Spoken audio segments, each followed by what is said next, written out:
and this is our plan of attack. Banks have become an essential threat to our democracy. So consider this justice. Thank you for listening to Revolution Radio, freedomslips.com, the #1 listener-supported radio station on the internet. Please help support this station so this battle can continue forward. Revolution Radio!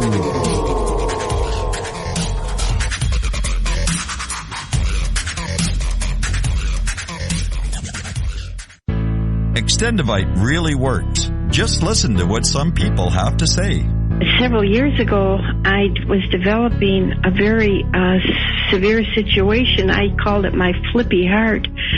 It was doing not good things, and I did not want to go to a medical doctor because I just knew they would give me a cover-up pill. I didn't want to get onto that sort of thing at all. When I learned it was garlic and cayenne is a healer. It is a wonderful herb. I said, I think I'm onto something here. I'll tell you, I wouldn't be without it. It did wonderful things for me. Extendivite is only $69.95 for a 2-month supply of either capsules or liquid. Call now. That's 1-877-928-8822 or visit heartdrop.com. Extend your life with Extendivite. The opinions expressed on this radio station, its programs, and its website by the hosts, guests, and call-in listeners or chatters are solely the opinions of the original source who expressed them. They do not necessarily represent the opinions of Revolution Radio and freedomslips.com, its staff, or affiliates. You're listening to Revolution Radio, freedomslips.com, 100% listener-supported radio, and now we return you to your host.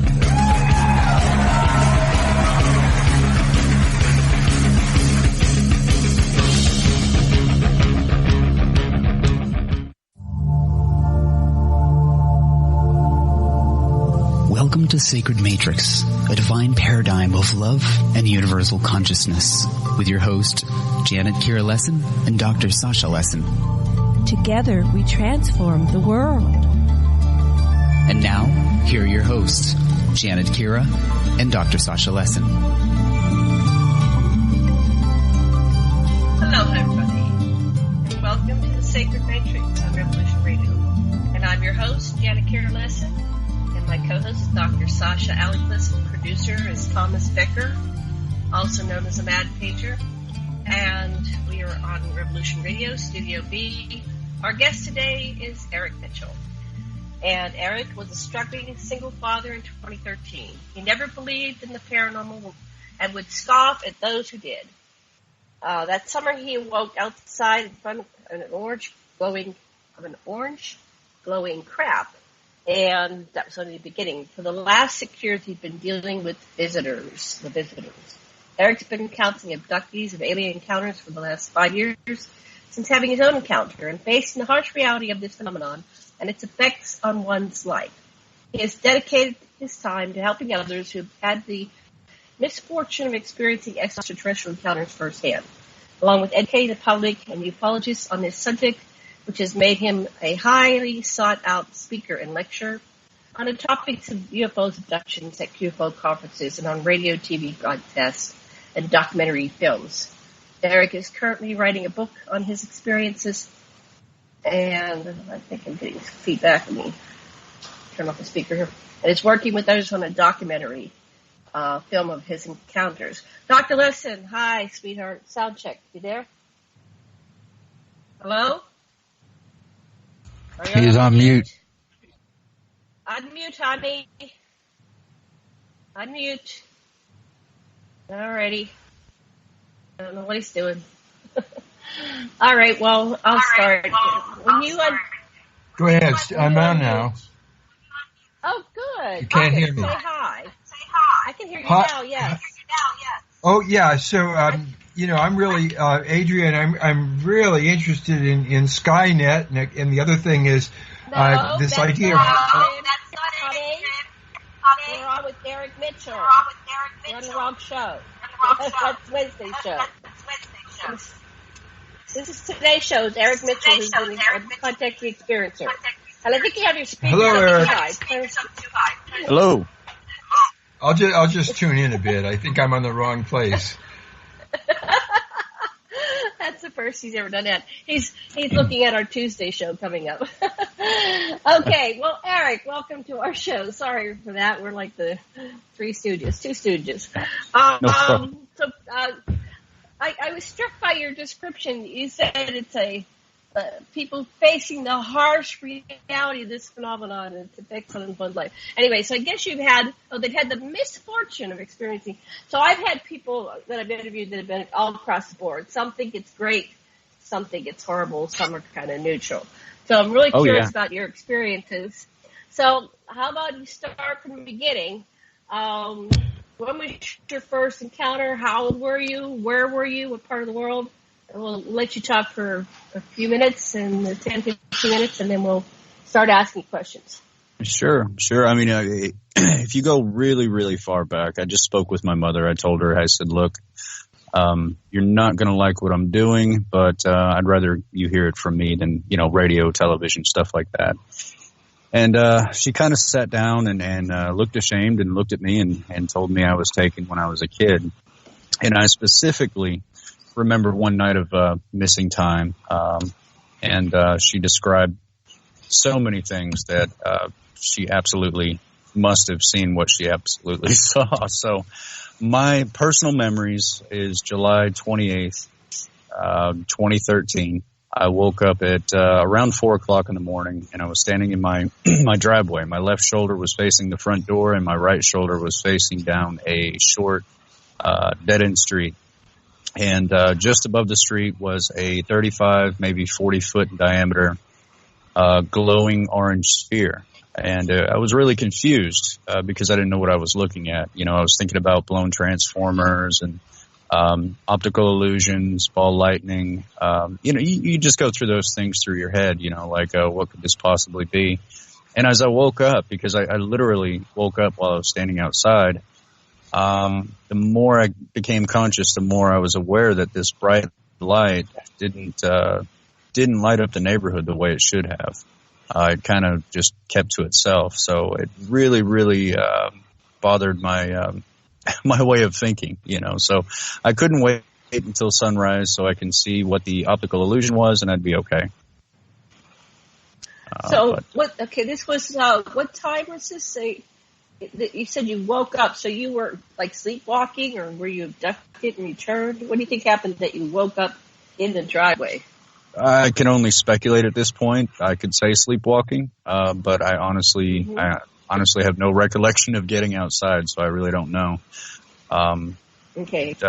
And what time was it approximately? Do you have any idea? Did you have a watch? It was about 4 a.m. because when I went inside, I looked at the clock and it was 4:18, and I know I probably stared at this thing for a good 15, 20 minutes. Okay. And your mother, we should probably go back to that one, and then we'll go to this one because we'll go a little bit sequentially. So, your mother told you this just recently? Like today or yesterday? A few weeks ago. Yeah, a few weeks ago. I wanted to ask her about a missing time situation that I had when I was 9 years old. We went over to my aunt's house. Bunch of kids running around, nieces, nephews, all over the place. My aunt went out, to the front door. I was sitting on the couch by the front door looking out the window, and I don't remember what I was looking at all. She went out the front door. She got my mother. They both went outside. They came back inside very startled, and they gathered all the kids in the house and put them in one room along with them. And my mother said, "You stay on the couch. Don't move. Don't come in the bedroom." So I remember just kind of sitting there hugging my knees, looking out the window and wondering why I couldn't go inside. And the next thing I know, it was just a single blink. I think maybe it was 8:30 at night or so. I don't know what time it was, but it was dark. And a single blink, it was morning. The sun was out. Everybody was still asleep. I was still hugging my knees, and it was morning. So that, I never attributed that to anything, but I know it always bothered me. Like, how did I sleep sitting up or seemingly have a blink and the whole night disappeared? So I was really confused about that. I never thought about, abductions or anything. I always thought that kind of thing was delusionary. It's not not reality. And a lot of people do until you have these experiences. What was her perspective of the story? Did she remember taking the other kids into the room and telling you to stay on the couch? She told me that her and my aunt both had a voice go directly to their head saying, we don't want to have anything to do with anyone. We just want Eric. He'll be brought back safely. And, she was just scared to death. And, of course, she told me the next morning she cried an awful lot. This happened to another experiencer just a couple of weeks I had on the air. Something similar, where his grandmother delivered him to the ET. So your mother and aunt basically allowed that to happen because they were not in a state to resist or do anything otherwise. Mm-hmm. Yeah, it was just really shocking to hear that come out of my mother's mouth. But I've had a lot of shocks down the. Sure. When you said there was, you used pejorative terms for your experiences, and I just wonder if it was the social problems with other people or whether the experience themselves were what was unpleasant. What was it? What was the trouble, or was it both? Well, a lot of times, I work with abductees. I mainly work for, not really for, but I get the redliners. I get the suicides. I get the people that are bouncing around in life and all of a sudden this reality hits them in the face and they don't know how to deal with this new world view that literally changes in seconds. It's really detrimental to your mental health. And it's hard to piece that together. And every day you have to go to work and be a spouse, be a husband or a wife. And you still have to fit into this puzzle you don't fit into anymore. So, the social stigma has a lot to do with it. But what I say is the good, the bad, and the ugly. There's good out there. There's things that aren't very good at all. And then there's the ugly, which is our perspective. And, right off the bat, our perspective is very scary, very unfamiliar.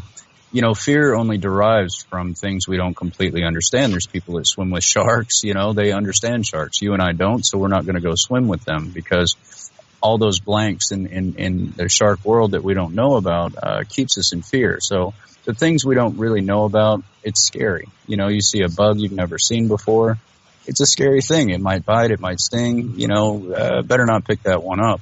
So the human concept of trying to understand these things, it goes directly into fear.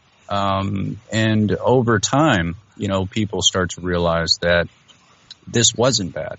I'd say 80% of everyone I've spoken to had what they would call a bad experience, but later on realized it was a misconception from, just a social stigma that we've dealt with our whole life. I mean, look at Hollywood. Hollywood has said for ages that we're going to be invaded, they're going to kill us all, drink our bloods, take over the world. And so, we don't really believe movies to be reality, but look at little kids. Like, say you have a daughter at a young age and she's looking at Prince Eric and Adventures and Happily Ever After. It's a misanthropic thing to watch these shows, and your subconscious mind kind of picks up on that. This little girl grows up a little bit, has a boyfriend, and really quickly realizes with Jade that this is not how the situation works. So I think we have this entertained mind that seems to be applicable in the real world, and we're really upset about it when it doesn't work out that way. And, I think the same rings true when it comes to these types of visits. So, I'm curious because you had this... Go ahead. Do you want to ask a question? Go ahead. Your turn. Well, yeah. What was so okay? So there's social disruption, and your whole life, everything that you thought about the organization of everything is shattered. Absolutely. Did they do that hurt your body, or did you feel constrained when you wanted to be free, or was it painful? What makes you think? What's the bad?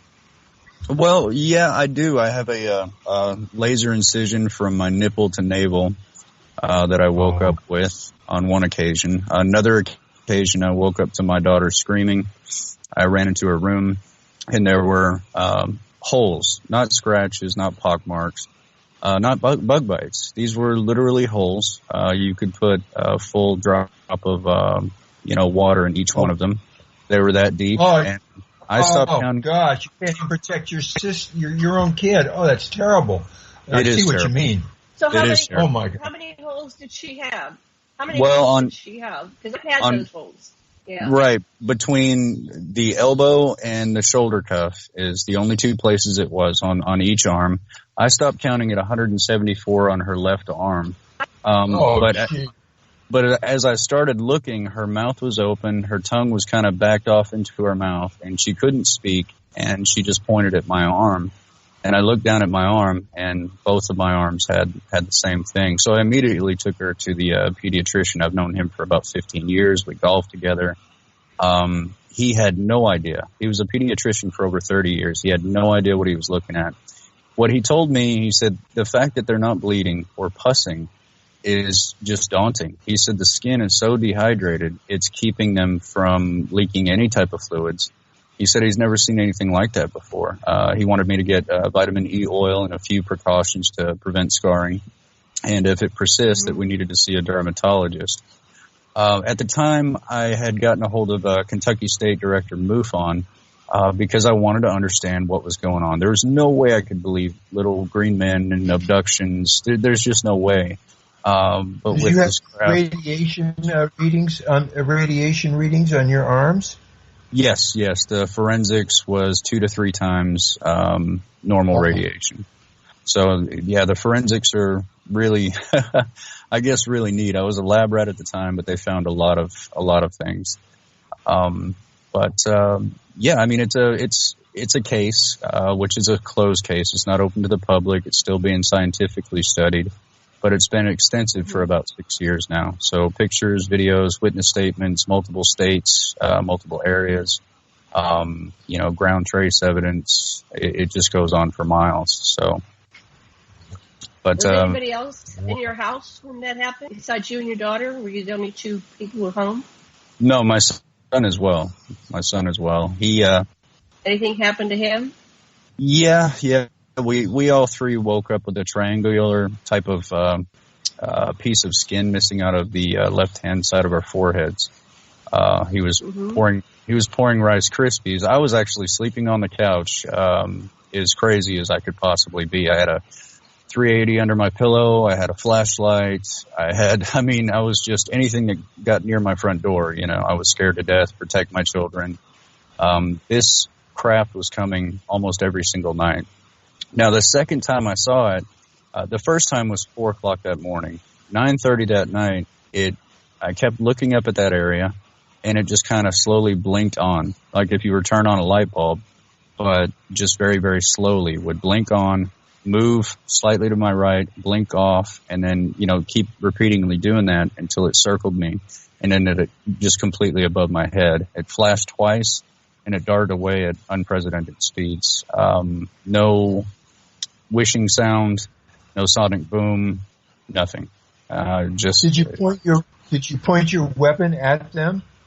No. At the time, I didn't even have a weapon. The abduction scenarios were happening later on.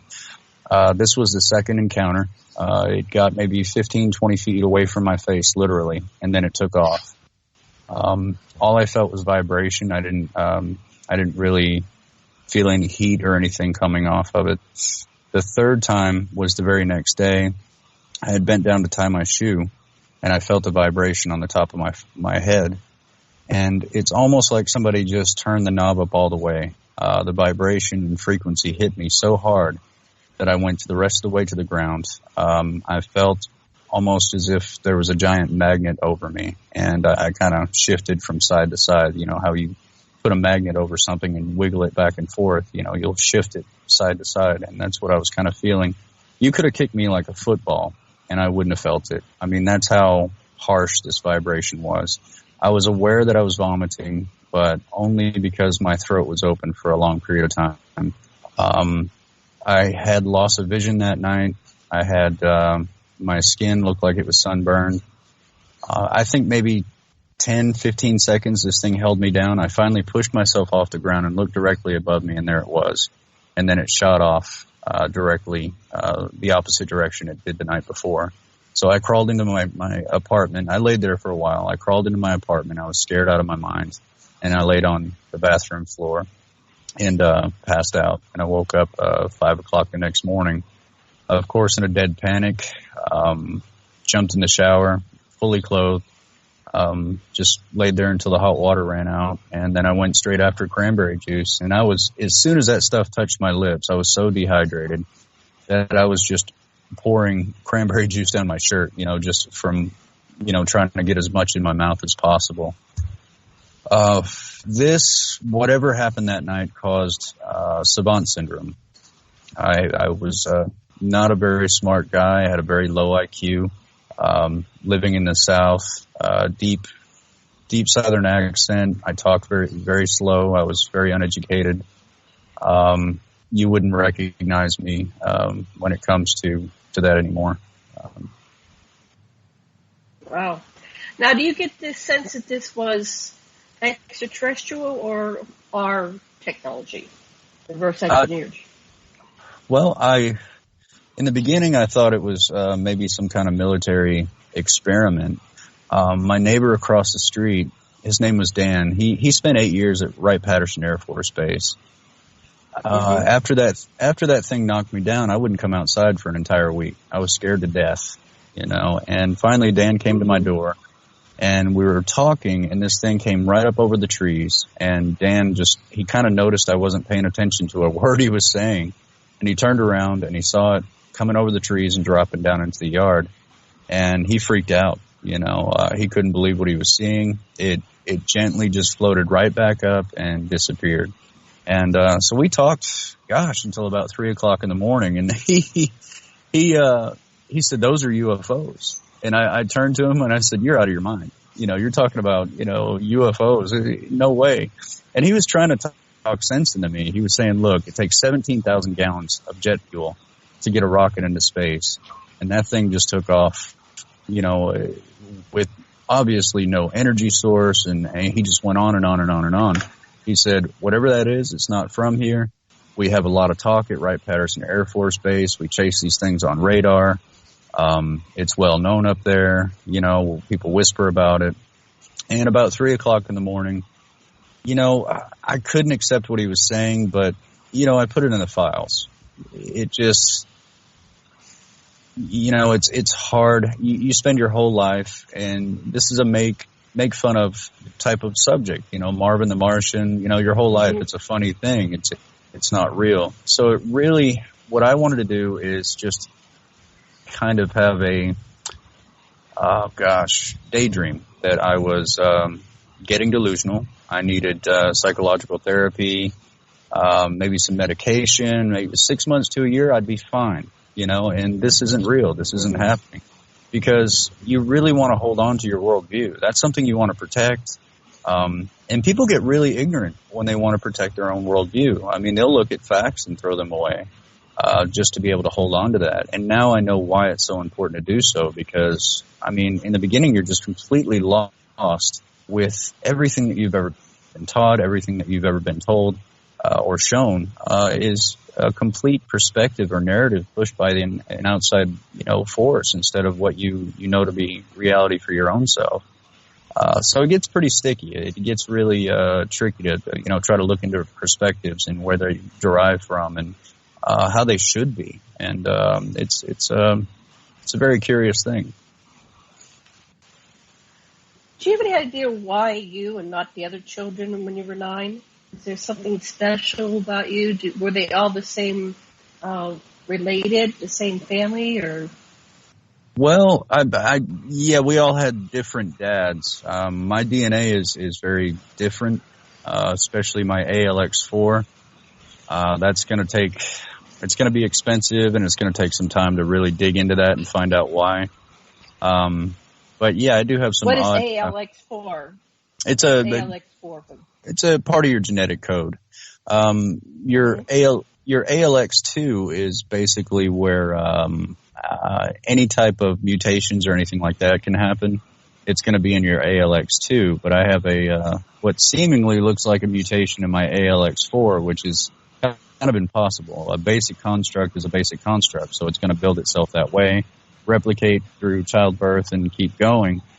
So it's kind of curious. But I do have a hole on each side of my parietal suture that goes completely through the skull, and I also have a slab of muscle underneath those two holes to protect my brain. And so the only other skulls that you can find out there that have that is the elongated skulls of Peru. Interesting. Wow. Sasha, your comment, question?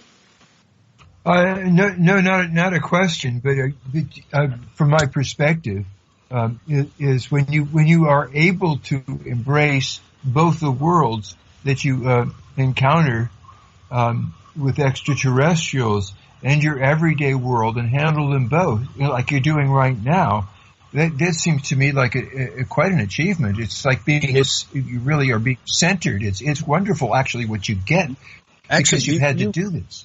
Yes, you have really nailed something very important there that a lot of people overlook, because they want to be entertained and they don't want to eat the broth along with the soup. But, the thing is you have to live this kind of duality. You have to go to work every day. You have to pay your bills. You have to, fit in and pretend that you're not falling apart.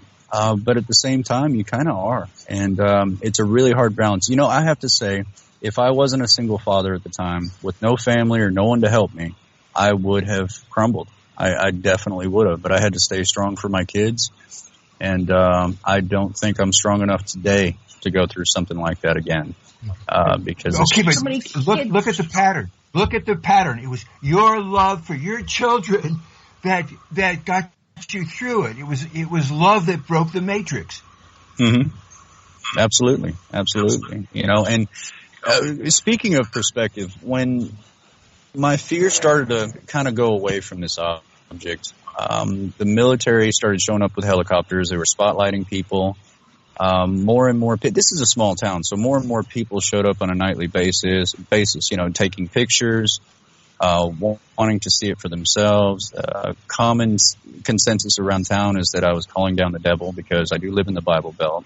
So people weren't denying what was going on, but they did have to have some kind of an excuse. But once I got over my fear quite a bit, it was almost like following breadcrumbs. I didn't know enough to figure that out at the time. It took me, several years to figure out what was going on. But, every single time this thing showed up, I would have this get up, walk to the door, and go outside immediately. And just know exactly where it's at in the sky, which is, I think a scientist would say, wow, that's odd. How does that happen? But, how do starlings fly the way they fly? How do schools of fish do the things they do without, just squishing each other? Nature has a way. Were you having telepathic communication? I was, but it was not. It wasn't a direct voice to head type of thing. It was more of emotion, and it just radiated. And when you work out, your muscles get a little bit bigger every day, and this is what was going on at the time that I didn't know about. It got to the point where every time I just stood up unannounced, went straight to the door, my kids would both grab their cameras because they knew they were going to film another object. Yeah. And of course, back then. Do you have any still shots of that? Yeah, I'd like to see what it looks like. Do you have any pictures of it? Email us. Or did you send it? No, you didn't. Yeah. Okay. No, it's a closed. It's a closed. That's really cool. You pick up the coherent. You're picking up the coherent field when the more you tune into your kinesthetic senses, the more you picked up, and the more it was amplified. The connection, and you're a resonator. You can just feel how you can feel it. Well, yeah, but once you practice that kind of thing and you're unaware of it, and then you show up at Walmart, it's detrimental to your health. You can literally feel everything around you. So that kind of transition, I think, was a really natural thing. People ask me, is that a technology? Well, yeah, there's technology involved. I've studied this technology. I mean, I think it's fascinating.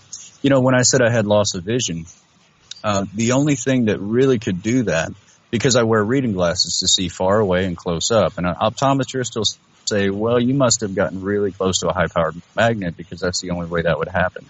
Well, that's what I really think did happen, along with some other things when I got close to this object. But when it comes to that kind of connection, it's empathy, it's psychic ability. And after a while, it got almost spiritual, where you get tears in your eyes, where you can feel something else and it can feel you at the same time.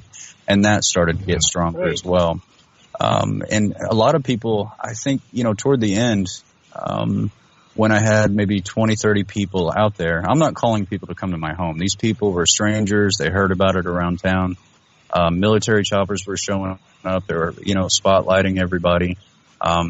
Lieutenant Colonel Dallas C. Wood of the United States Pentagon, yes, I did just drop his name, was following me and my children. He was caught red-handed, along with a couple of military people. So when I was talking, you know, to ufologists about the ATIP program in the Pentagon, they just laughed at me. They said, no, that's Area 51. It's not the Pentagon. And I'm imploring them to listen to me. I'm like, guys, there is at least 3 programs going on in the Pentagon studying these things. You know, of course, 2016, it came out that they were you know, chasing these things around.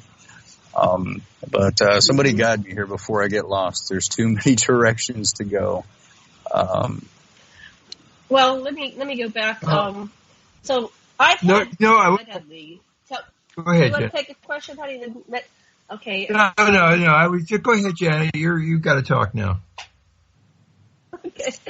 I was just going to talk about the telepathic communication because I receive it all the time.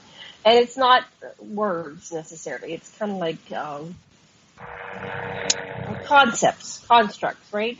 Right. And you just know. It's a knowingness, right? So people expect, I'm going to get these words beamed. But it's not always that way. Go ahead. No, you're right. It's not always that way because what it is you have this deep-pitted emotion.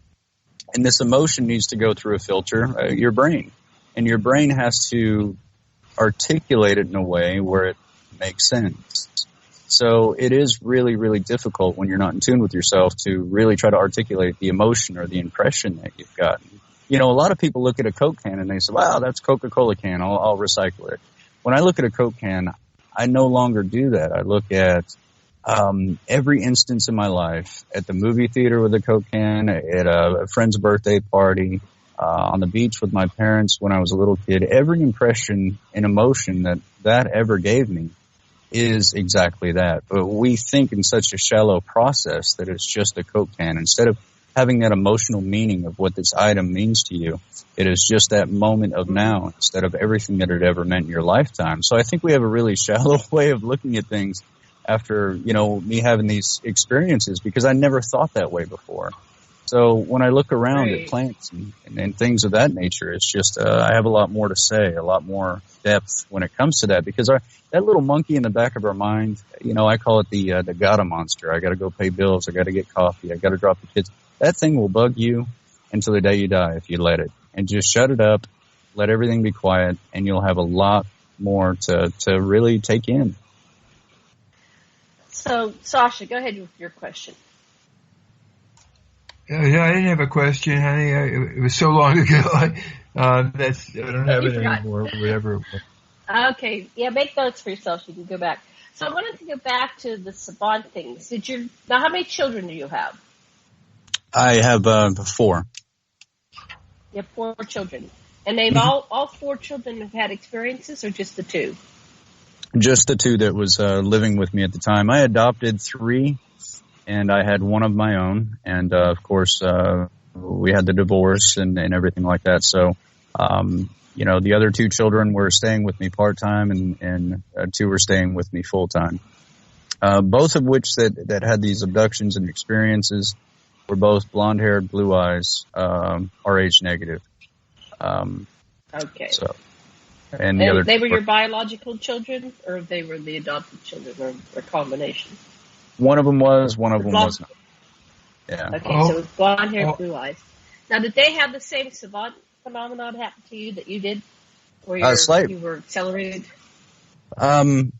They didn't get knocked down like I did, but the experiences really led them to broaden their horizons as children, whereas I was really scared. I don't think they were fully social conditioned yet, so I think they were closer to their imagination, closer to their heart, so they were able to accept a lot of what was going on, whereas I could not. I didn't have the correct perspective, nor should I at that point. It took a long time for me to try to understand things. Mind you, at the same time, I've worked with, 233 potential suicides successfully, and spoken to thousands of experiencers all over the world, whether they are in the military, not in the military, doctors, lawyers, very psychiatrists, very reputable people. And what they want to do is just basically talk to someone and not being, judged. They just kind of let that out. Oh. Go ahead, Sasha. Oh, I just, in terms of,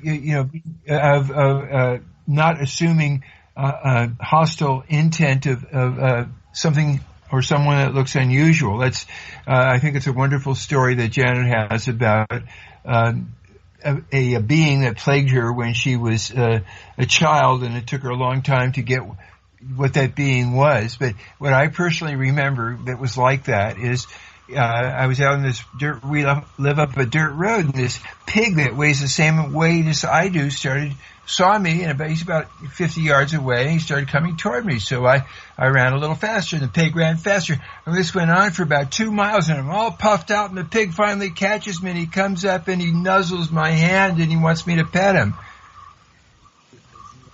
And so that's it.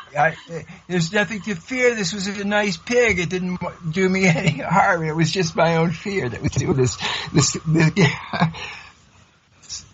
So anyway, that seems to me like that's the way to do. If you can, when you meet E.T., and see what you admire in E.T. and just be there and take it in. That's right. Yeah. So you had Absolutely this right. episode where you had the physical markings. Do you think that was intentional or just a side effect of them being in the same space with you, or you being on their ships or something? I think about the markings. Well, I think they were taking samples. That's what I was thinking. It's why take so much flesh and then dehydrate the skin so it wouldn't bleed? If you didn't, want to take a look at something like that. I don't think it was a scare tactic. I don't think it was anything like that. I think it was more scientific and, in nature. And I think, when I got knocked down outside where it changed my brain activity, if you think about this, and if I'm correct, I may be wrong, but, a high electromagnetic field will do exactly what it did to my eyes, will burn my skin exactly the way it burned my skin. And now, the Mayo Clinic is looking at using electromagnetics to stimulate certain areas of the brain for Alzheimer's patients, as well as, people with, Asperger's and Down syndrome and things of that nature. And it's made it to human trial. So therefore, you think that maybe, just maybe, something like this was done on purpose using a certain frequency of electromagnetics to kind of add into the brain. Now I've spoken to a man, his name is Dr. Gary Nolan from Princeton University, and he's done MRIs on experiencers, over 100 of them. And what he's finding in the cauda-putamen area is that there's a malignant, what looks like to be white matter in the brain that is malignant, and it's spread out in the that area and the basal ganglia. I'm sorry I'm saying so much, but I'm nowhere near a neuroscientist. He wants to take a look at this stuff. I think I'm getting a little feedback here. Yeah, that happens periodically. We'll just power through it. So he's saying it's malignant. So is it killing these people? No, it's wide awake. It's highly active tissue, and since it's going to the right hemisphere of the brain and it's spreading out, they call it the antenna. There's also a guy in Mexico. His name is Sixto Paz, and he's doing a separate study And it's turning out that he's getting the same information in the control group, because what you do is you take experiencers and you take people that aren't, don't claim anything like that, and you can compare these brain patterns, and it's only in these particular people. So I find that really fascinating. And he thinks since this is happening, it's either from the experience itself or there's a genetic marker where you can literally find this in our genes. You were a good case for them because you have 2 children that they're sampling that are of different mothers. Right. Absolutely. And so the 3 of you are a perfect sample. It makes so much sense. It is. Here, and another one. This is fascinating. It sounds like science fiction, but it's absolutely a fact that there is, they were picking up in the MRIs with these brains, 30 hertz, 50 hertz, 100 hertz. And, these doctors, this guy's got 7 PhDs. He's no dummy. And these sounds aren't audible, but they're still picking up on the MRI. He's fascinated by it. And I was sent to, Nashville recording studio, and I put out 1,540 hertz at will, at absolute will. Because, we couldn't afford that kind of thing. So whatever this brain activity is, it has a lot to do with whatever's going on, scientifically. Wow. So, that's how my... Who's go paying ahead. for all these tests? Who's paying for the tests? These tests that are being done on the... Well, Gary Nolan, he's expert at grant writing, of course. He's been a professor at Princeton University for over 40 years. And he wanted to do so. Matter of fact, he just did a talk for Harvard University, and he stood up in front of the crowd. He produced the results. He produced the control group results, and everybody in there, from neuroscientists to doctors and physicists, they were all intrigued about what he was presenting. And at the very end, he said, by the way, these people actually report these specific type experiences, and everyone else has not. So he kind of dropped the mic, at the very end of his presentation, which I thought that was very clever. No one's going to listen if you start off that way, but if you produce the results and say, oh, by the way, at least you got their attention for a couple of hours, So I thought that was really neat. Yeah. So hopefully he's very busy. He's working on his students' PhDs and everything like that right now. But as soon as he's done and has free time, we're gonna fly out and get the scan done and a DNA test and see where we can go from there. Just another piece of the puzzle when it comes to the case. But I'm not going to wait for the case to go public. I'm going to go ahead and start here pretty soon. I think it's been long enough, and I think there's a lot of people out there, they suffer, they don't have evidence of what happened to them, and it would be very, very selfish of me to put everything in a shoebox and throw it under my bed. I know I'm going to get reprimanded by God knows how many people, and I've already lost everything. I really have. What I have left are my true friends and people that truly care, and everyone else just kind of walked away. This is crazy stuff, So, and I've also spent so much time with people over the phone crying and suffering. And I think that even Navy pilots, even people in the military, they'll call and they'll cry their eyes out because they need to. If you bottle anything up inside, it's going to hinder you, with your relationships, with your friends, with your family. It doesn't matter what it is. It could be homosexuality. It could be, hobbies that people don't really appreciate. It could be anything, but especially something this big, it really tears people up inside. And I'm just happy to be able to contribute, scientific evidence, and pictures and videos. And of course, they've been looked at by MIT. It's no deception in these pictures and videos. It is what it is. So to be able to get... Tell me a little bit more about the videos. What do you... what have you captured in videos? You don't have any stills, it's all videos? Yes. I think there's maybe 50 something videos, 171 still shots. I think 5 or 6 close up, like literally in your yard, close up shots. Do you have those on a website that I could take a look at? No, it's a closed case. You know, if I put anything on the internet, people just, you know, that's just like, you know, how police do their police work. They keep everything closed until, you know, they investigate every little nook and cranny, and then they announce it to the public. You know, that way there's no misconceptions, there's no blowback. You know, these guys, my lead investigator has been doing this for over 40 years. So he definitely knows what he's doing, and he's very careful about, you know, leaking information. There was some information that leaked years back, and my gosh, every single ufologist was on my phone, just all over me. It was not fun. Mm-hmm. CNN wanted to do an interview. Oh, that's good. Not at the time, it because like my emotional state was not ready for that. No. Okay, I see. Now, you said you saw beings. Yes. You did see some beings. Okay, tell us about when you saw them, what was going on, what was your interaction with them, what were they doing? Well, I got a strong feeling to... it's difficult. I got a strong feeling to go outside. I opened the door and I looked up, and I didn't see anything. And I got that strong pull, and I looked directly in front of me, across the yard, just on the tree line. What I thought was yet another optical illusion. I mean, this thing had a big head, a long neck, thin, spindly, very, very thin arms, very thin legs.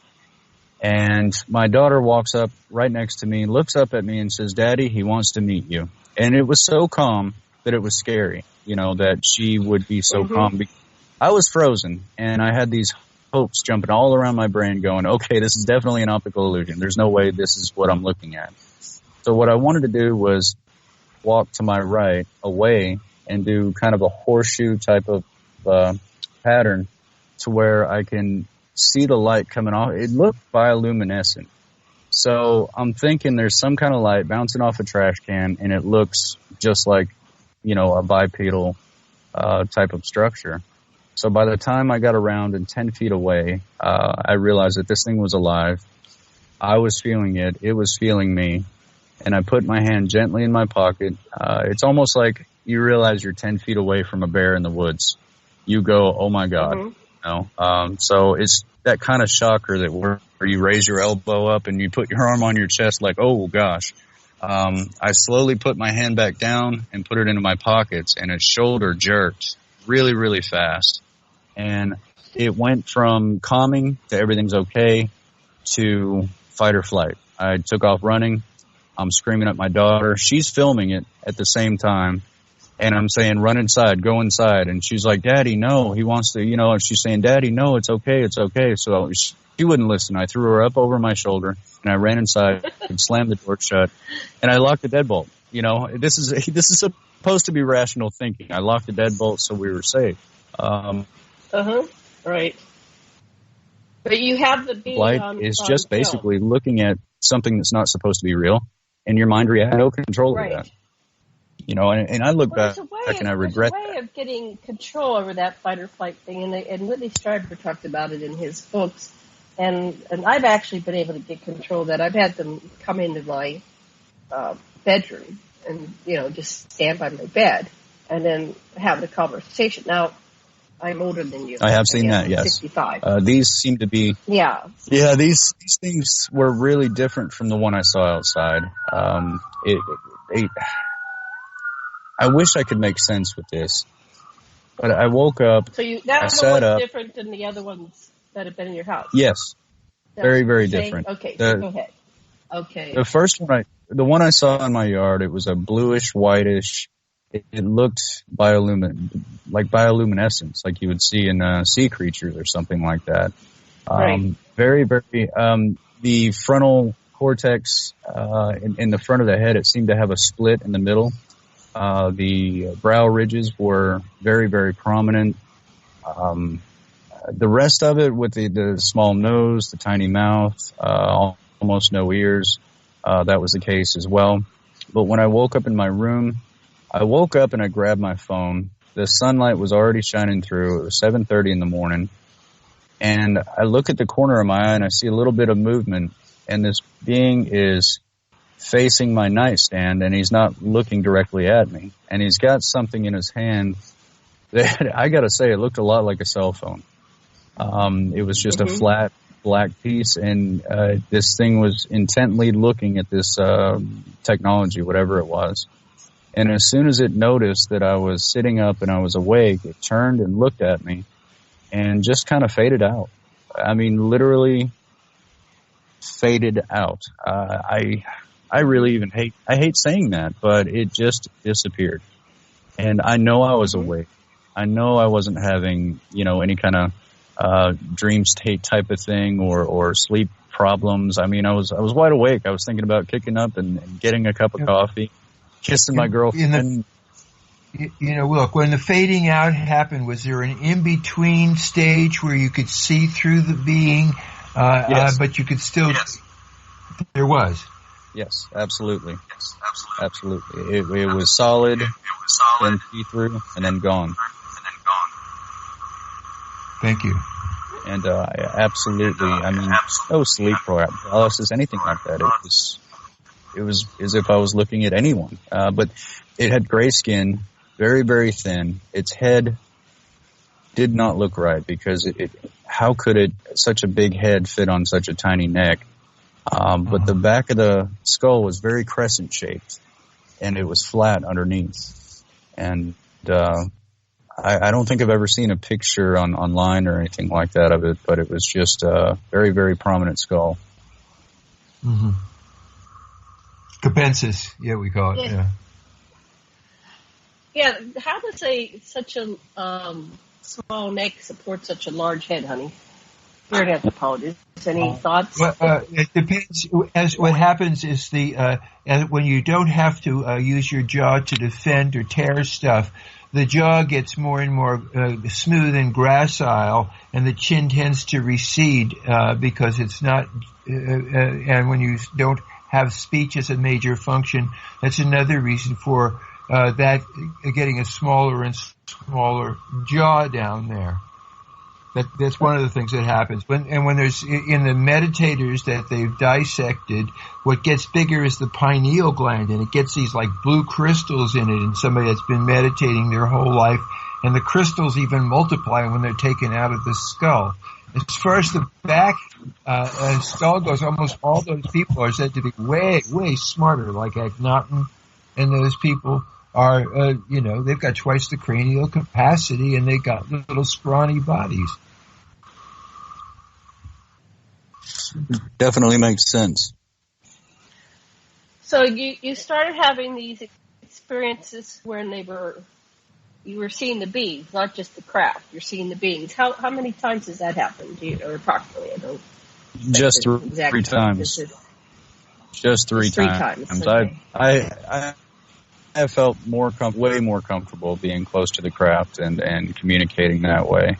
The first and only words that ever crossed my mind was, I was leaning up against my apartment and I'm looking at it, and I was alone at the time, which was rare. There was usually someone outside, or helicopters kind of chasing these things away. There's F-18s chasing these things out of my yard. That stuff got so bad that everyone on the street moved. Everybody moved out. It was just, at the very end, it was me and my kids living on that street. That's how, scared people were. But I leaned up against the apartment, and I'm getting more and more comfortable at the time. And I said, "What are you?" And I said it out loud. I voiced it. And it came as clear as possible into my head.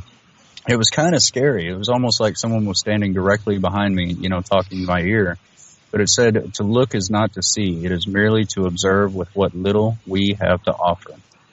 And that was it. And it's been a bit of a puzzle trying to understand what that meant, maybe to me or universally. But there's sometimes I think about that, and I kind of crack a smile. Mm-hmm. Wow. What you said about what the implicit message that you get is that they've cracked your cosmic egg and given you this larger perspective, and that is, maybe that's the message. Get beyond the matrix and get the bigger picture. Absolutely. And, I've, once something like that happens to you, you get really obsessed. In the beginning, you really want to learn as much as possible, especially with more brain capacity. So I was taking in botany, all types of science, quantum physics, quantum physics, if anybody can believe that, here's a Southern guy, barely educated, not knowing hardly anything, a slow Southern draw. And all of a sudden, here I am just taking in gobs of information. And if I don't have gobs of information, my foot's tapping like, I really need a fix. So I did. I looked at botany, I looked at nature, I looked at science, and I looked at all these things. And to this day, I haven't read one book about UFOs because I think the most important thing is not taint my mind with what was going on with these books, but what was going on in my yard and in my life. And I think a clear perspective without anything kind of getting in the way of that would have been detrimental to the path that I kind of walk today. And I thank myself from the past. Thank God I didn't dive in and look into all these other things because it kept my head clear of so many different disinformation. Well, that's perfect. We're going to be taking a break now. We'll be back in 5 minutes. So we'll see you live.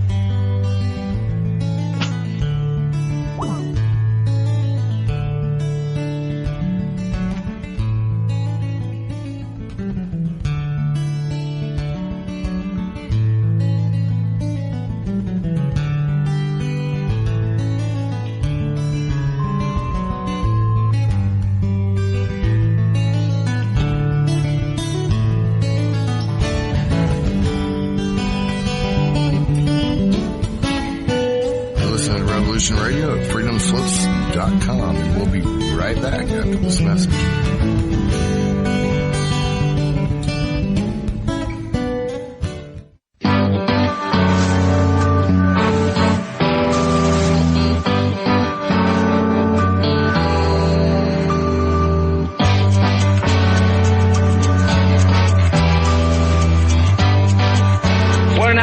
Syndicalist commune. We take it in turns to act as a sort of executive officer for the week. Yes. But all the decisions of that officer have to be ratified at a special bi-weekly meeting. Yes, I see. By a civil majority in the case of purely internal affairs. Be quiet. But by a 2/3 majority in the case of more... Be quiet. I order you to be quiet. Look, you stupid bastard, you've got no arms left. Yes, I have. Look! Just a flesh wound. I don't believe I've seen such a display of courage, skill, nerve, grace, and stupidity. I'll do you for that. Oh, what? Come here. What are you going to do? Bleed on me? I'm invincible. You're a loony. The Black Knight always triumphs. Roundtable Live, Monday through Friday, 1 a.m. till 4 a.m. Eastern Time. Bring your mind, bring your ideas, bring your voice. King Arthur had nothing on us here at Revolution Radio, freedomslips.com. Enjoy your extra big-ass fries. You didn't give me no fries. I got an empty box. Would you like another? Extra big-ass fries. I said I didn't get any. Thank you. Your account has been charged. Your balance is 0. Please come back when you can afford to make a purchase. No. I'm sorry you're having trouble. Come on. My kids are starving.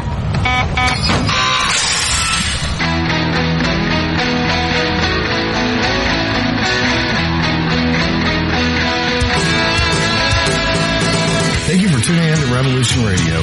Here at Revolution Radio, we believe in freedom of ideas, freedom of speech, but above all, we believe in freedom of existence through self-reliance. This station is 100% listener-supported, and as a fundraising promotion, I have a kick-ass free gift for a $100 donation. 35,000 seeds. 25 years in the freezer. Long-term storable, 54 different varieties. So if food prices go crazy, the shit hits the fan, or if you just want to save tons of money every year by creating your own food like I do, grab our seed pack special. Just look for the banner on the homepage at freedomslips.com. Don't be a statistic. Don't be part of the problem. be part of the solution, we need, as humans, to start taking care of ourselves and not depending on the megacorps to provide unhealthy, nasty food. Included in this package is also a DVD with 900 survival and off-grid living documents and the offline home canning how to do everything website all on the DVD. So when you're growing all that food, you know how to can it, store it, preserve it, etc. with all these documents. So thank you for tuning in to Revolution Radio at freedomslips.com. I hope that you will pick up this package and start learning to be free. Revolution Radio, freedomslips.com, where information never sleeps and freedom is one seed that needs to be planted.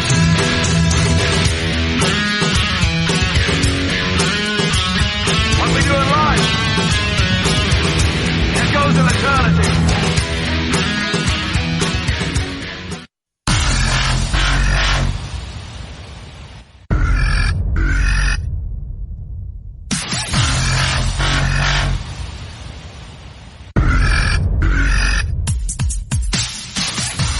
Thanks for tuning in to Revolution Radio. Here at Revolution Radio, we are listener-sponsored and commercial-free.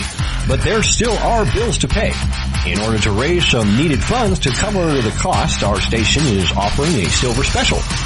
In the continental United States for a $60 donation, or in Alaska, Hawaii, or Canada for a $70 donation, we will send you an uncirculated 2018 1-ounce pure silver Eagle.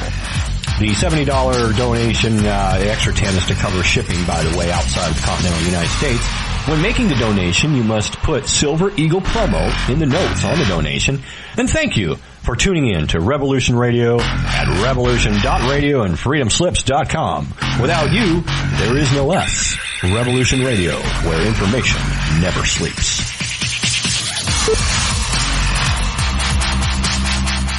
It happens more often than we can imagine. In my case, I was sitting at home, and out of nowhere, I just started feeling uncomfortable. Then it got worse, and I started perspiring. I tried to ignore it, but I waited too long. The chest pain came as we were driving to the hospital emergency. I felt my life clock begin to tick. I barely survived. There was lots of damage done to my heart. What do I do now? I was lucky. I took a leap of faith and tried a 7-herb formula with hawthorn, garlic, cayenne, and more called Extendivite. Herbs have been used for thousands of years to keep us healthy. If you're not using Extendivite as a preventative supplement, maybe it's time to start. To order, call 1-877-928-8822 or visit heartdrop.com. Yeah, well, uh-oh. The opinions expressed on this radio station, its programs, and its website by the hosts, guests, and call-in listeners or chatters are solely the opinions of the original source who expressed them. They do not necessarily represent the opinions of Revolution Radio and freedomslips.com, its staff, or affiliates. You're listening to Revolution Radio, freedomslips.com, 100% listener-supported radio, and now we return you to your host.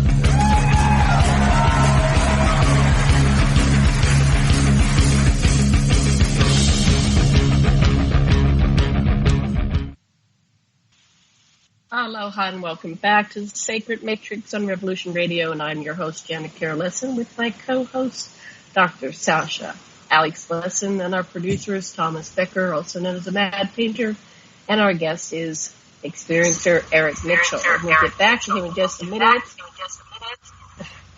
But first, we're going to go over, please everybody go over to the donation button on Revolution Radio and make your donation.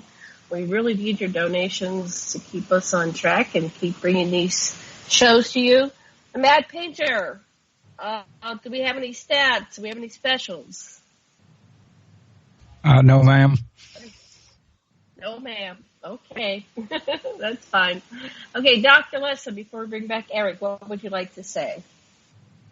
Okay. So this is really, this next part of our show is really interesting because Eric helps people that have to deal with extraterrestrial contact, and he's been able to save people who have felt suicidal. He's really there for you, and so listen up because you may just want to talk to this guy. He's got something for you. Yeah, so Eric, after, are you still having these encounters? At what point did you decide to go from being an experiencer to working with other people? Tell us how that happened.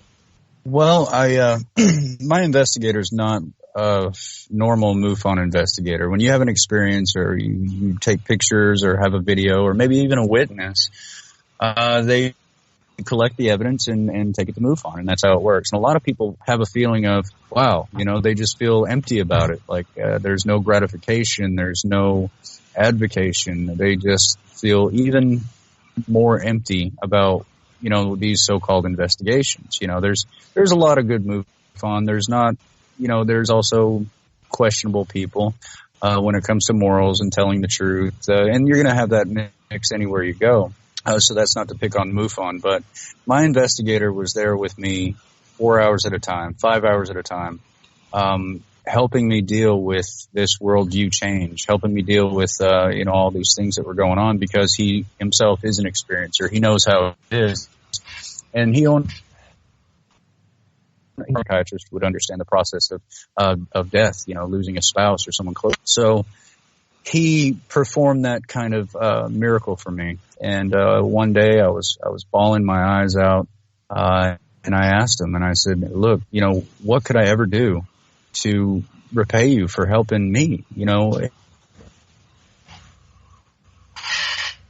Yes. And I'm just a grown man crying my eyes out. I was losing it. And he said, Eric, when you get off both of your knees and you're strong enough, he said, help people like you. You know the process. You know what you've been through. And you know what they're going through as well. He said, use your curse as a gift, And so I have. I took my kid up to Maine to go to college. I got with Starborn Support, which is a support group. I ended up roommating with Travis Walton for about 6 months. Got to know him really well, and started to network quite a bit with. I helped with the free organization with Ray Hernandez. Sixth astronaut on the moon, Edgar Mitchell, with all that. I told him I wouldn't be on the board or anything, but I would definitely help any way I can to get that thing started. I said, if, anything dealing with ufology, you're going to lose a lot of people. There's going to be bickering, fighting, people pulling each other's hair in the sandbox. But if you keep pushing, guys, you're going to have a great way to go. So a lot of these small groups around the world know my name, and they know when someone's going through a hard time, they kind of send them to me. I don't have a website. I don't sell snake oil. I don't have a book to sell. I don't have anything to sell. But what I do have is something to give, and it's an understanding that is a deep, profound truth that it stands out loudly every time I answer my phone. So when people want, they want to hear proof. Oh, I want proof. I want to see proof. People send me pictures and videos all the time, but I got to say, the absolute signature trauma that this leaves behind is more proof than I'll ever need than any picture, video, or even ground trace evidence or scientific, rigory. It is a key thing, because here you have different people from different cultures, different religions, and different everything. But what you find here is a very, very solid thing when it comes to the trauma. Now, trauma, you could have a beautiful experience, just amazing, spiritual, connection. But at the same time, your psyche had better be ready for it, or it's going to be perceived and felt as if, the whole world's going to be, just crashing down on you. So perception is a thing. But people usually hear about me on the radio or other organizations, and it's a slow approach to contacting me. And eventually we get in for our first 2-hour, 4-hour, 5-hour phone call to get a lot of these things off their chest. And a lot of times that's what people need. They just need to talk to someone that's spoken to thousands of experiencers and say, yeah, I've heard of this, I've heard of that. Even, throw my 2 cents in before they even finish their sentence. That way they feel comfortable knowing that I know what they're talking about. And I think, John Mack, he was a Harvard psychiatrist, and he saw these things. I know he saw these things, but I don't think he could dive deep enough because he wasn't an experiencer himself. So people gave him a pretty, shallow version of something that had a lot of depth, if that makes any sense. So yeah, we knew John Mack Dr. Lessin worked with Dr. Mack for years. They were colleagues. So we knew, I don't know, Sasha can speak for himself, but definitely. He was doing the best he could. He was doing the best he could at the time. I've got a hard topic. But he led the way, nothing but respect for the man. And I think, as an experiencer and knowing what it's like emotionally, I think people feel a lot more comfortable opening up on things that they really don't want to say out loud, and feel crazy for. So you get more of an intimate conversation than, a basic one. What did the craft look like? Beings look like? A lot of the people I talk to is, what did this feel like? And let's get more in depth. And it rings true. It rings true so much. Every once in a while you get someone with mental health problems and issues, maybe schizophrenia or something like that. I can also help with that. I know a lot of psychiatrists that I can send you to that are just well aware of the subject and would love to help. Great. Now, what about regressions? Do you recommend hypnotic regressions? Hypnosis regression. I was actually scared to death of doing that, and I finally, after about 10 to 15 coffee dates with a regressionist, I finally decided to go under. A lot came out that I don't remember and I wasn't aware of. So it's been difficult. I'm happy I'm doing it. I'm not listening to all the tapes. I haven't got through the first one without crying because, there's an identity thing here. You really got to think about savant syndrome. I've spoken to people that haven't had ET experiences but have a motorcycle crash or get mugged and hit over the head, and the next day their intelligence, instead of diminishing, it gets stronger and stronger. And it's a lot like a identity problem. And you miss who you were. You miss your old life. You miss everything about that because it was so comfortable and so safe. And it's a mourning when you think back to those times because everything was so simple and safe and okay. And now everything is so complicated and open, and you just don't have that blanket to put back on and feel all right for a while. So you're kind of exposed to even, the world and yourself, because here's this new ability to think in different terms and ways and retain, all the information that you're taking in. But what do you do with it? Go to Jeopardy? And, so there's a lot of little psychological quirks to deal with. But in the long run, you're probably better able to help to think things through and help people. You have more rational, more logic. Sure. Yeah. Someone who's kind of backwards, they can't grasp anything outside of the box. Right. I had in their belief system. I had a client of mine. People that are really strongly deeply in religions are not as smart as. Anyway, so go ahead. You had a what? I had a client of mine several months ago, and I picked up the phone. It was ringing, and I thought, well, my gosh, I wonder how these guys are doing, because I helped out. The wife thought the husband was nuts. They would fight. The child would cry. The family unit was kind of falling apart. And so I talked to him for a couple of days, and then I wanted to get her perspective over the phone. And I've done this quite a bit. And, I was telling her to look at this, look at that, get on Google, look at some of these FOIA acts. And so she, it took her a while to come around because she was mad. She wanted to call him crazy. It was really hurting the marriage, and it was really hurting their 5-year-old kid. It really was. You don't want to see mommy and daddy fight. So it was a tough situation. They happen a lot, and their marriage got a lot better. They got a lot closer, and eventually the call stopped. Well, I get a call, and I pick it up, and I answer it thinking it was the husband, and it was the 5-year-old daughter. And she said, "Mr. Eric, thank you for helping my mommy and my daddy. They don't fight anymore." And I just, oh my God, I lost it. I cried so hard. But look, 95% of the time, you're not going to see the outcome of your efforts when it comes to helping people in this way. But that 5%, it really, really hits home, and it motivates you to keep going. Sasha, comments, feedback, questions? It's wonderful, and the whole pattern is the thing that it's exactly like what Fidel brought over from Czechoslovakia. It's called Reach One, Teach One. So you have an enlightenment experience, you have a spiritual experience, and what you do with it is you pass it on like a candle to light other candles. And I just love what you're doing. It can be difficult at times. Suicides are very, very tough, and you've got to be ready 24/7 for that, whether it's 3 a.m., 5 a.m., or right in the middle of dinner with your family. You've got to drop the call and you've got to do it, because a lot of times these people are dead serious about ending their life, because it's easier for them to deal with that. And I completely understand. I was in that situation myself.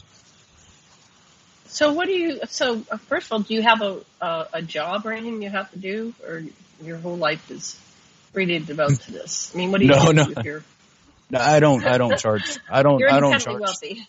I don't charge people for my time. What I do for a living is I buy and sell antiques, paintings, auctions, stuff like that. And I find it really, really gratifying, because you can work for yourself if you know what you're doing, and you also get to learn a lot about history and paintings and antiques and American history and so many things. And I love to learn now, so it really fascinates my mind to do that and be able to pay the bills. But no, I don't charge people for my services when it comes to helping them at all. I've made in 6 years I've made $50.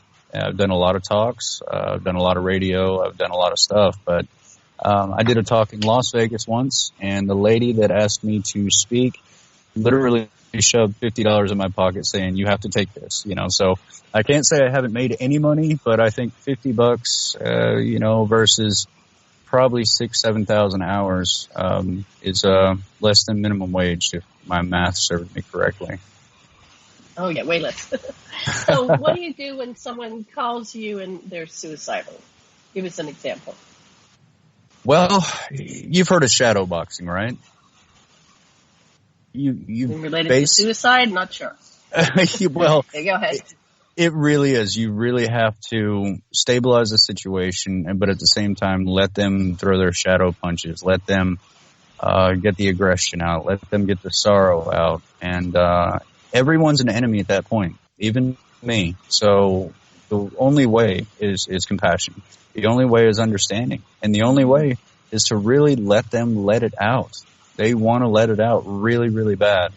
They're closed off from the world. They can't talk to anybody about it. And that's it. That is their final shot. Please help me, or I'm going to do this tonight. So just on a basic sense to understand that. But also you don't understand the little pieces about their life, who they're married to, who their girlfriend is, who their husband is, do they have children, what their profession is. So all these little details might, force them to focus on this. Let's focus on that. And slowly you get the Hulk back to where he can fit into his own pants, and then you can have a deep, meaningful conversation. But when it's redlining like that, when they erupt like that, it's very difficult, because there could be screaming, they could have a gun to their head. It's very, very scary and difficult. The only person I have lost was a 19-year-old child. I was only able to talk to him for about 20 minutes. His mother was deep-rooted into religion, said all this was demons, don't talk to that Eric guy anymore. And I heard maybe a couple months later, he literally ran. He was arguing with his mother about it. The sliding glass door was open. They were on the third story. He literally said, "Look, Mom, I'll show you." Literally jumped off and landed head first and broke his neck.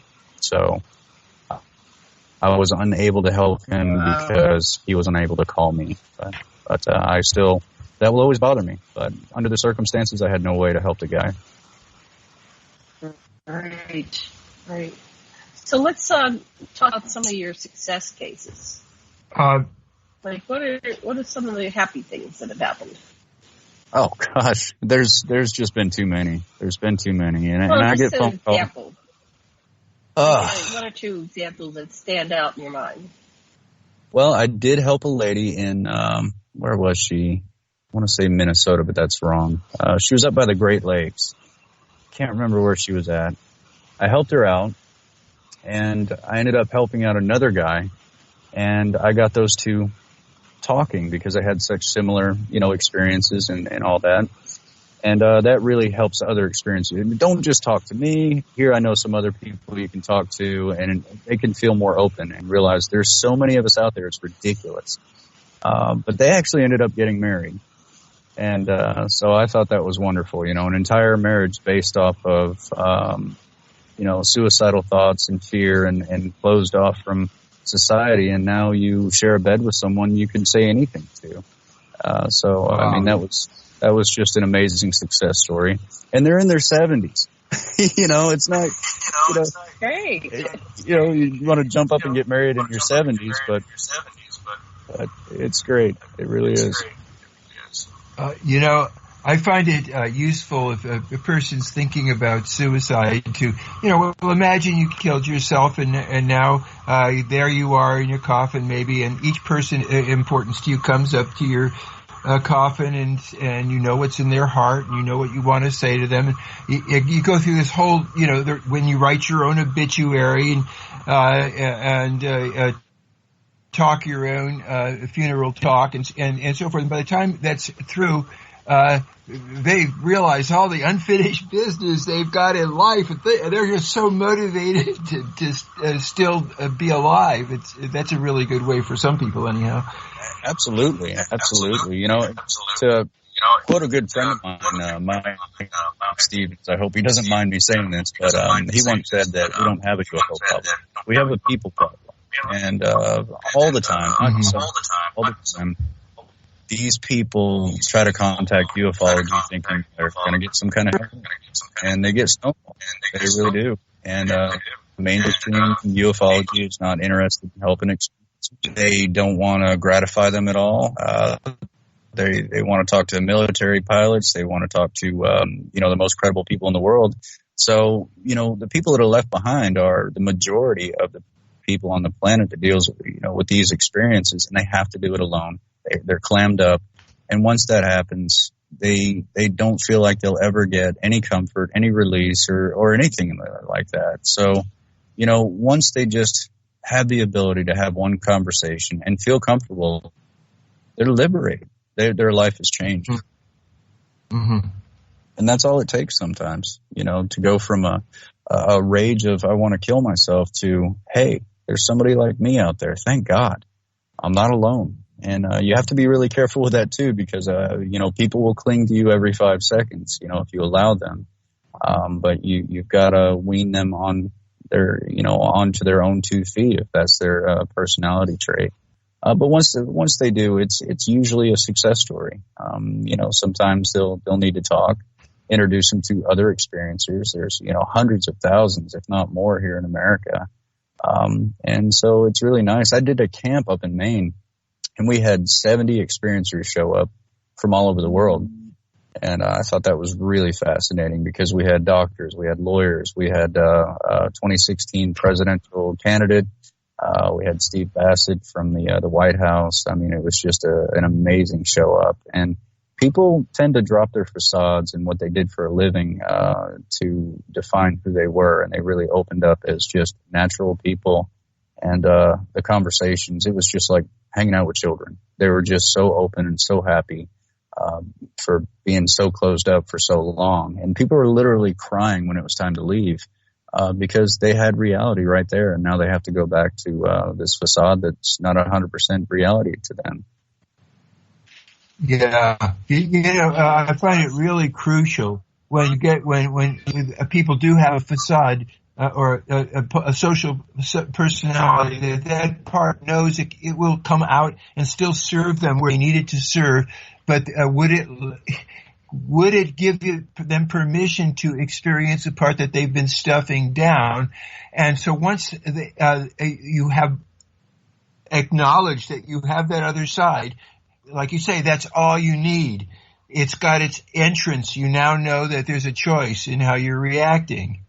And you transcend. That's how you transcend a level of consciousness and go to the next more inclusive one. Absolutely. Yes. Yeah. But it's a learning curve. It definitely is. Yeah.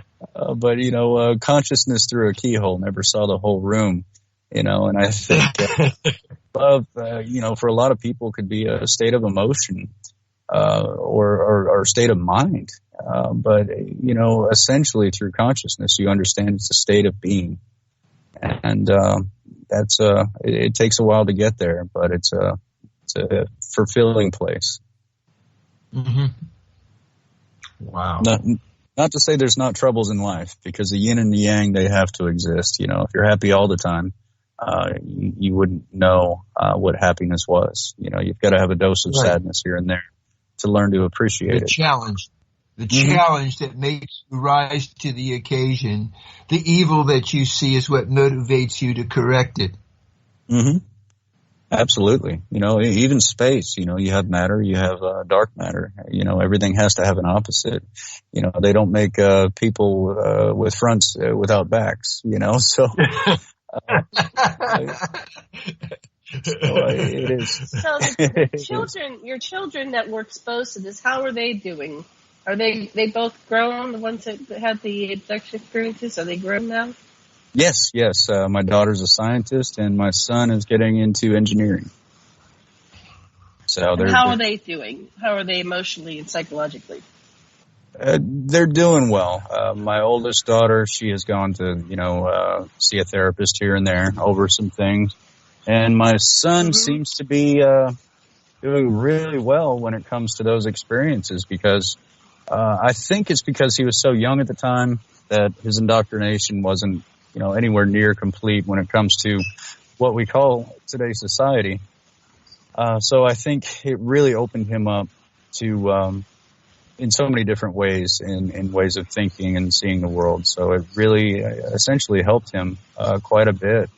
He still has sightings. I don't know about abductions or anything like that, but he does have the occasional sighting.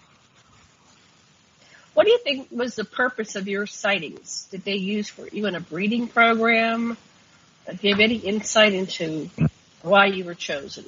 I honestly can't say. I don't know for sure. I know in regression, they referred to me as family.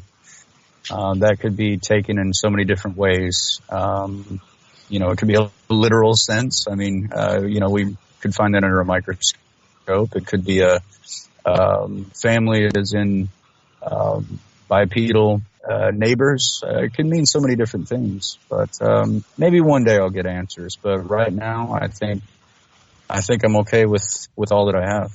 Baby steps, right? Mm-hmm. So you did a bunch of regressions, and you said you teared up every time you tried to go listen to them.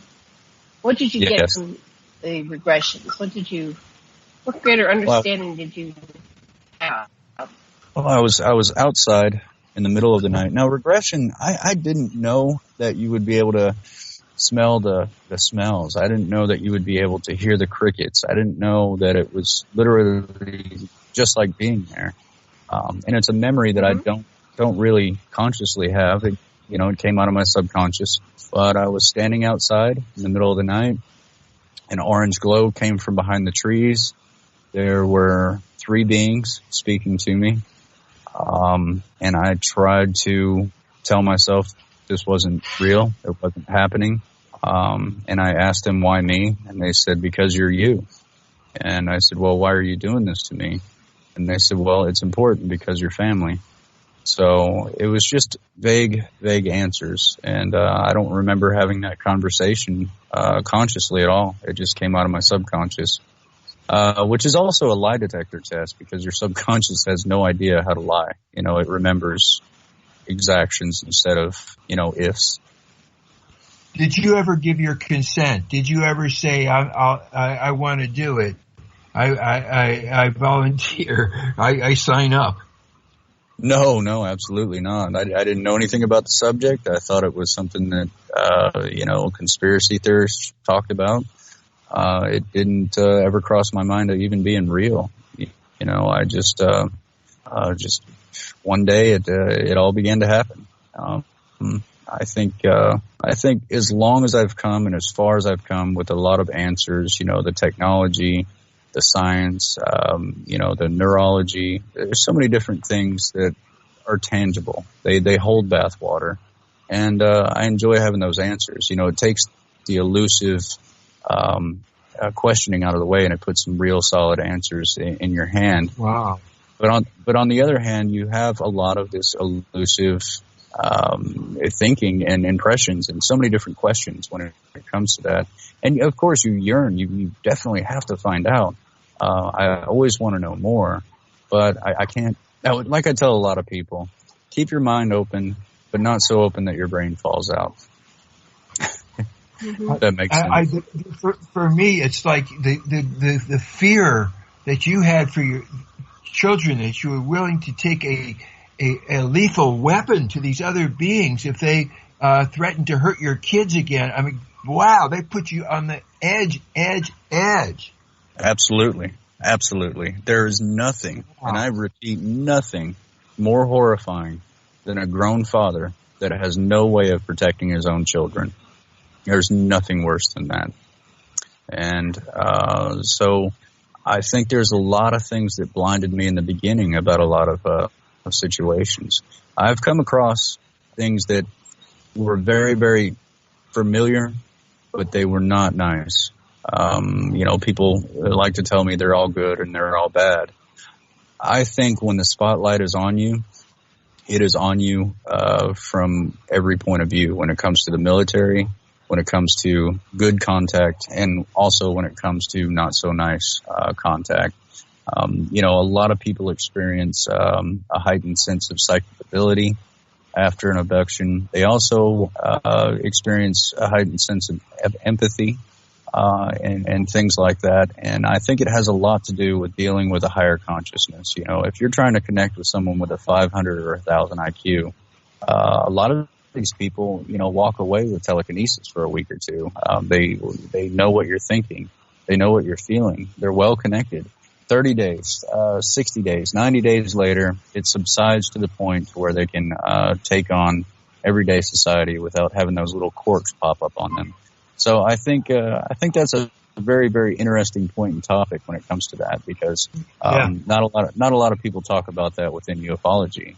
Because once you make look at that history, it's been there for a long time. People talk about the charisma that they catch from being around Melchizedek or the Buddha. That there is they describe exactly what you're saying.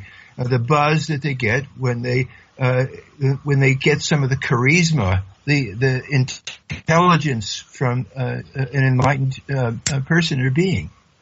That's right. And it's without fail. Every single case you come across, it seems to be the case. They don't want to mention it firsthand. You know, they don't want to talk about it right away because, you know, that's a taboo subject as well.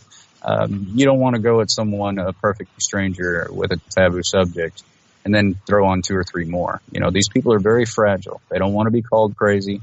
They don't want to be questioned. They just want to get it off their chest. So that's why it takes a while, and comfort level, connection, and a basic understanding of these taboos to really go say, hey, you know, the emperor has no clothes. Let's go ahead and remove all this taboo, and let's be human beings and speak frankly, you know, because I'm well aware of what happened to me. I know what it's like. And, you know, then they can really open up and talk about those things. But it depends on the person and the comfort level. And you see it just every single time, you know, high strangeness, the lights flickering, the TV turning on and off, you know, just all kinds of oddities going on. And people, a lot of time, they think it's ghosts. They think it's you know, a spirit or a demon or something like that. But when you really look into it, it is part of the phenomenon, the technology and also the biology. Have you encountered ghosts, discarnate beings, or is it all extraterrestrials? No, I have after that. Yes, I have. And if you talk to ufologists that have been doing this 40, 50 years, and they're not doing it to promote a book, they're actually doing it boots on the ground, they will tell you there's some kind of connection there. Once you open up. But at the same time, it has a lot to do with consciousness and this technology and the biology. Because once you open up in a certain way, it's almost like it's all interconnected consciously. And I've been talking to someone. I really shouldn't talk too much about it, but there is some technologies out there. I'm going to throw little hints out there like T. Townsend Brown, electromagnetic gravitics and those things. They've gotten to the point where I know of at least one person that has tapped into consciousness field itself using electromagnetic technologies, which I find fascinating because we spoke earlier about electromagnetics used by the Mayo Clinic to stimulate areas of the mind, consciousness. So once people really understand how this technology works and how your brain works with microtubules, subatomic particles, positive and negative ion charges, you'll start to get a picture of non-locality of consciousness. And once that soaks in, it's time to really look into that technology and maybe religion. So you're making a documentary, or someone's making a documentary about these experiences. We are. Are they focused on you or a bunch of different people? Tell us about your documentary. Well, what we are going to do is I've tried to work with Netflix, bigger networks. They want to over-dramatize things. They want to have it Hollywood style. And I just don't like that. I don't want to entertain people. I want people to see facts. I want it raw. I don't want it tainted that way. I have suffered for all this evidence, not to just go out there and be, hey, look, it's popular, it's wonderful. It just needs to be more truthful.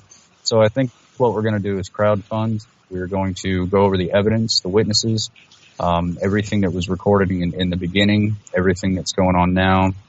And we will have some people in there that have had experiences as well that concur with a lot of things that go on in their daily life.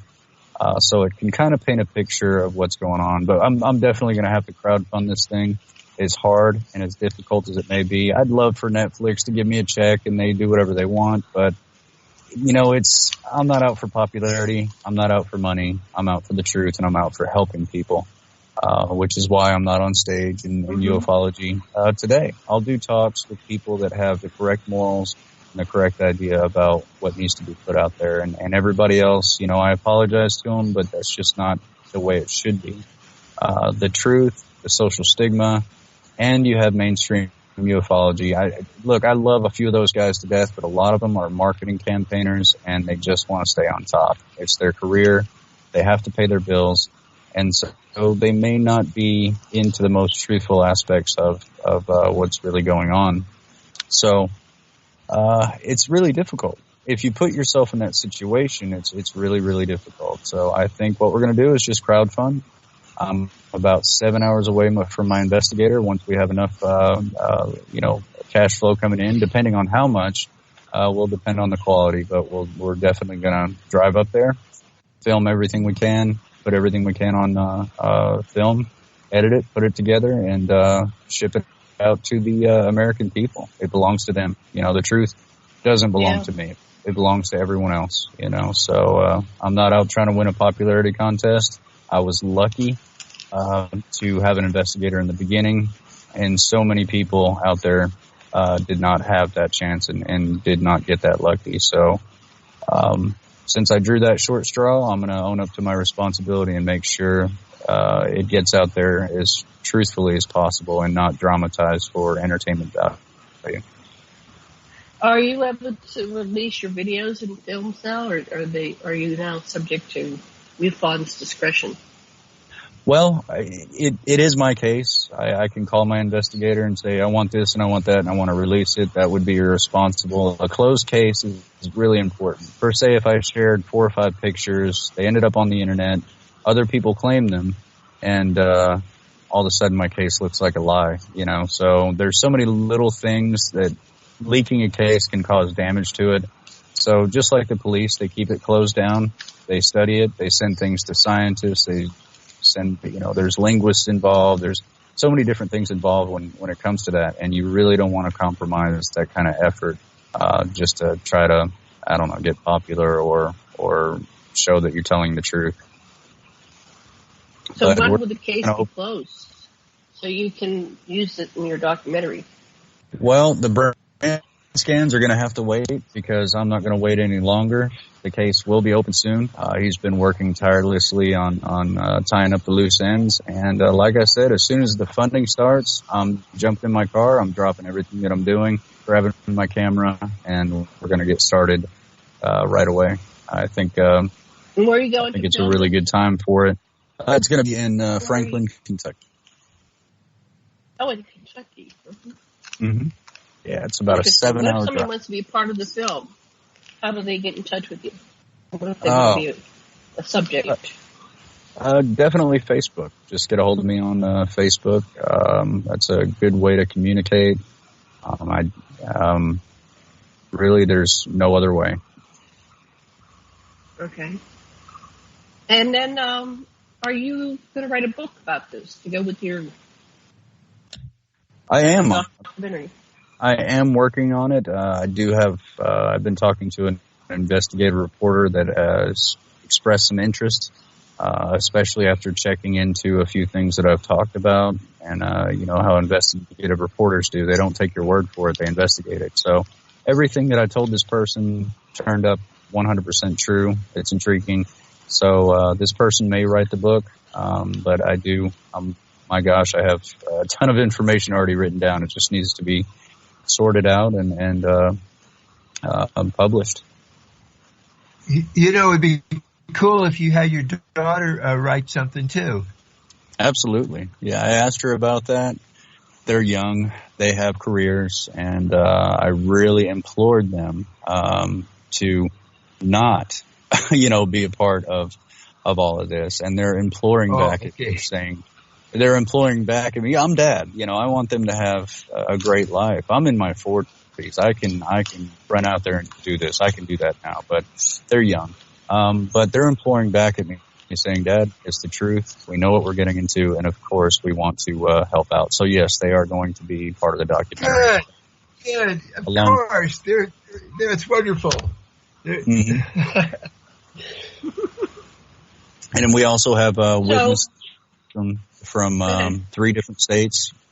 We also have witnesses in MUFON that was literally filming my home in Las Vegas, where this guy was taking pictures of this thing dipping down out of the sky and hovering over my home.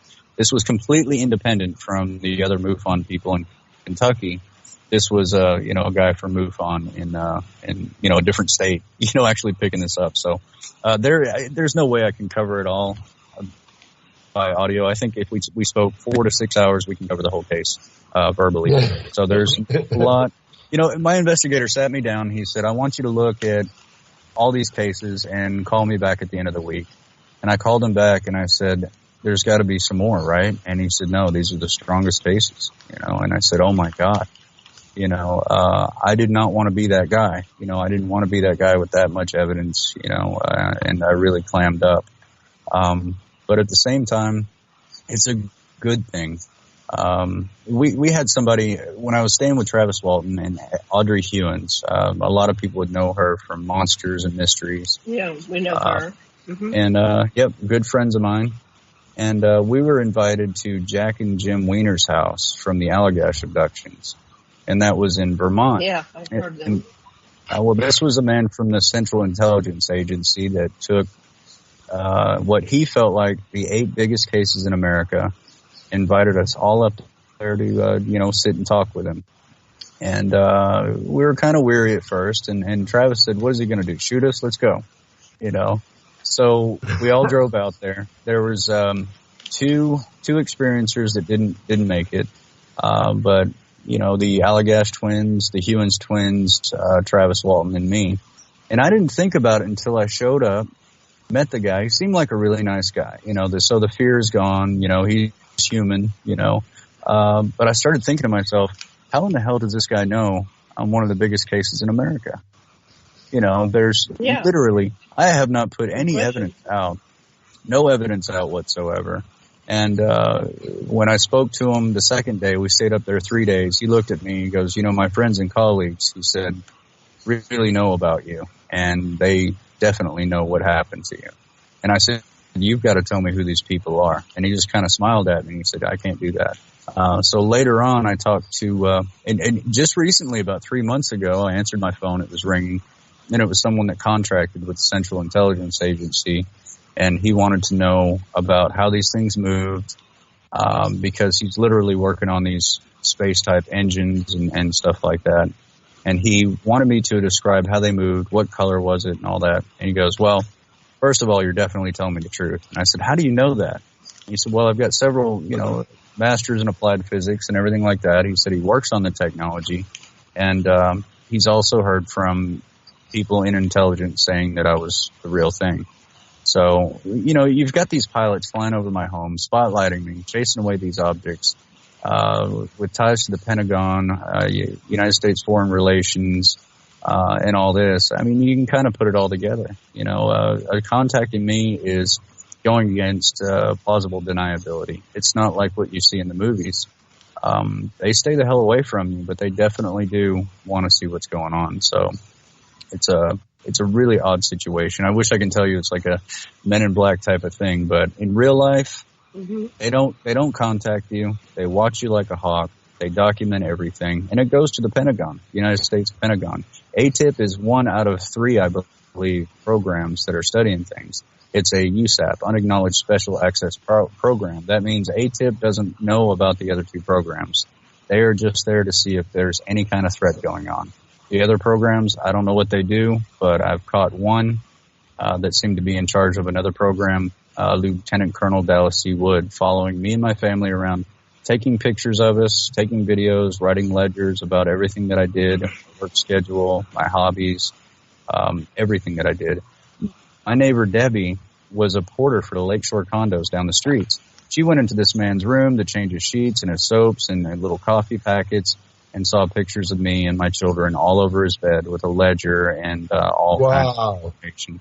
We also found a late 1940s, early 1950s tracking device in my vehicle, and also one in my desk at home. So, it's pretty extensive how close they pay attention to those things. And I'm not the only one. A lot of experience, excuse me, have my labs. Have you had any my labs experiences? Where you have conscious recall being taken? Okay, tell us about that, please. I didn't remember at the beginning. One night I went to sleep. I woke up the next morning, and when I got up, I was so dizzy. It felt as if I had been drinking all night. I mean, the floor was spinning. I was dizzy, and I had a huge laceration inside my mouth, above my teeth, where my cheek connects to my face. There was a huge laceration, and it was so big I can stick my tongue into it. And I woke up, I got into the bathroom, and my daughter comes up to the door and said, Dad, who was those military men in here last night? And I said, there wasn't. I said, you must have been having a bad dream. She goes, no, Dad, I wasn't having a bad dream. I was doing college homework till 3 a.m. These men were in here yelling at you. They wanted you to answer questions. And I said, no, sweetie, it must have been a bad dream. So I went to work, and on my way home, my neighbor from across the street, she's the manager of the gas station I stopped at every single day. And I stopped at the gas station, asked her how she was doing, and she asked me who those military men, who they were at my house the night before. And it was at that point I went, oh my God. But a little bit over time did I start to get a little memory back where they had me in a chokehold on my couch. One had a knife in my mouth, stabbing at the top of my cheek. And they were asking me questions about certain things I normally don't talk about in public. And to my knowledge, I never answered them. So they cut me open, wide open. I was eating soup for a month. So I have no recollection of being taken from my home or anything. But I do have recollection of these 2 men, one of which could have been that lieutenant colonel. I couldn't tell. It was too dark. But yeah, that's yeah. Well, even Gary, I think it's Gary Sheenan. I've got a case on his desk when it comes to, because he's a constitutional lawyer. When it comes to having all this stuff come out, I'm a United States citizen. I should be protected by people that took that oath and not attacked and not cut and not threatened. and that's if you talked to me 5 years ago about this, I'd be screaming at the phone right now, but after a while, it's amazing what you can accept and deal with. But I am extremely upset with our intelligence, our military community when it comes to how they deal with this and our constitutional rights as American people. I think it's incredibly wrong. So what can we do about it? You talking about Daniel Sheehan? He's working with you? That's right. Daniel. Yes. Daniel. He was alluded to by an associate of mine, and of course he took my name and my situation and all that stuff down because he believes once he has enough experiencers out there, he can take it right to court. At least put on a civil suit for the emotional and physical damage that's been done. And so I was able to give him a nice list of names as well. So, so what do you think about the secret space program? I really don't. Soldiers? I really, of course, Mick Ultra, super soldier program, absolutely. I've met enough.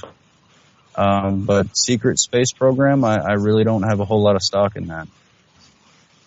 From what I can tell, and I'm a digger. If I want to find something, I'll find it. We have 2 TR-3B hybrids that have the ability to go underwater and into space for a short period of time. But other than that, I really don't think that we have a bunch of bases on Mars with thousands of people at this point. I could be wrong, but I just really don't think. I definitely know that we've had a few extra missions, Apollo missions. I know that's happened. That wasn't televised or put out there. I know that's happened, but it was nothing space-aged or something that you would see in Hollywood. But like I said, we get a lot of the secret space program people, and they're telling us about amazing things, and we keep interviewing them, and some things correlate and some things are different, but I wish I could go. Going on. Yeah, I wish I could go further. What do you need to constitute?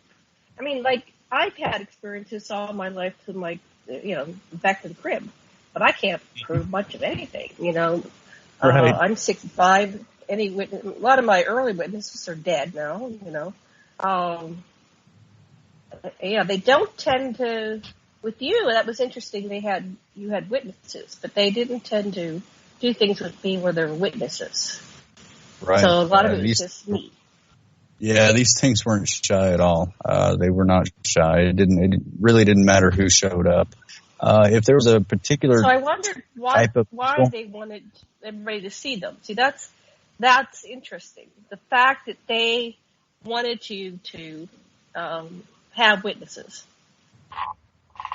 That's interesting. What are your thoughts on that? Well, what was the reason behind being so public? Because most times they're pretty. Like when I had one when I was 12 years old, I mean, I have lots of them, but they literally stopped everything. They stopped time. They stopped the flow of buses. They stopped the crickets from cricketing. They just showed them and communicate with me. And then I said, okay, that was nice. Thanks for the visit. I'm going into bed now.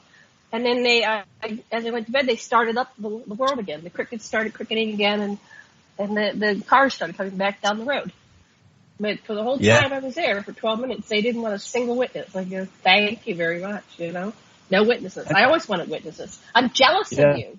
You've had witnesses. Please don't be. Please don't be. Yeah. A lot of people Did they say what species they were? Did they ever give themselves a name? Have you asked them? No, not at all. Where are you from? Next time do that. You'll probably get some answers. Well, I've asked a lot of verbal or thought questions, but most of what I get back is all emotional transference, empathetic transference, psychic transference, and it's describing emotions that you've never felt before or given to. It's really hard to transcribe. And it would be irresponsible to try to do it without fully understanding everything. And I know people hate my analytical brain. They really do. They're like, Eric, just jump into this and let's do this. But I've got to keep that analytical side of my brain, just like with the SSP. I hope there's something like that out there. I think that would be really neat. But I also have to have tangible facts before I can step into that and kind of look into it further. But why do I think it was out in the open with me? I really wish I had an answer, because a lot of people I speak to, it's secretive, it's hidden, and it's done for obviously a lot of different reasons. But why was it out in the open with me? I don't know. I really don't know yet. It seems that a lot of people have more answers than I do. I wish I did know. Yeah. Where are they from? I don't know. I don't know where they're from. There's so many things I don't know and very few things that I do. And I take a lot of pride in saying those 3 words, I don't know, because there's too many people out there that do know, and there's so much disinformation going on out there. For me to encounter people that are in counterintelligence and spreading disinformation to well-known ufologists, and these ufologists being trusting and believing these things, it really hurts their career, their book sales, their credibility, and it also hurts the people at home that really rely on true information. So I have to be really careful with a lot of things like. We're almost out of time. How about giving your information where people can contact you? We have 1 minute left. Facebook. It's Eric Mitchell on Facebook. Eric Mitchell. Now, if they have other Eric Mitchells, how do they know they have the right one? I am in a blue shirt, standing behind a podium for my profile picture there, and of course, I've got a lot of people in the subject on there. Okay, well, thank you so much, Eric. That was wonderful. Thank you. Thank you, Sasha. Thank you, Mad Painter. Thank you, Eric Mitchell. Thank you, listeners. Much love and blessings with aloha.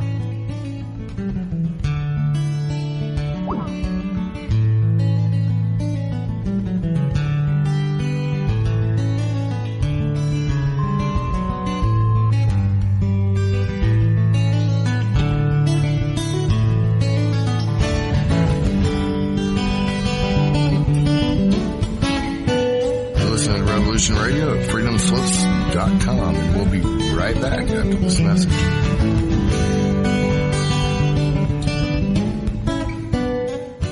Ladies and gentlemen, can I please have your attention? I've just been handed an urgent news story, and I need all of you to stop what you're doing and listen.